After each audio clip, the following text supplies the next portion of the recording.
ఢిల్లీ ముఖ్యమంత్రి ఆమ్ ఆద్మీ పార్టీ కన్వీనర్ అరవింద్ కేజ్రీవాల్పై ఎన్ఐఏ కేసు నమోదవుతుందా అనే అనుమానం.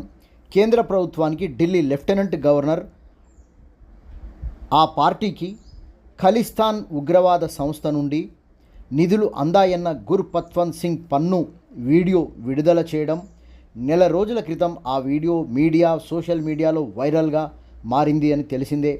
తాజాగా ఢిల్లీ ముఖ్యమంత్రి ఆమ్ ఆద్మీ పార్టీ కన్వీనర్ అరవింద్ కేజ్రీవాల్ బెయిల్ విషయమై విచారిస్తామన్న సుప్రీంకోర్టు.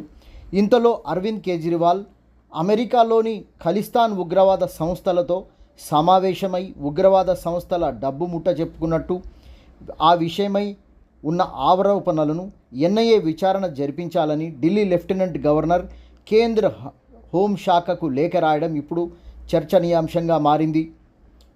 పార్లమెంటు ఎన్నికల సమయాన ఆమ్ ఆద్మీ పార్టీకి పెద్ద దెబ్బనే అని అభివర్ణిస్తున్న రాజకీయ విశ్లేషకులు చూడాలి మరి బెయిల్ మంజూరు అవుతుందో లేదో త్వరలో తేలనుందని అంటున్న రాజకీయ పండితులు.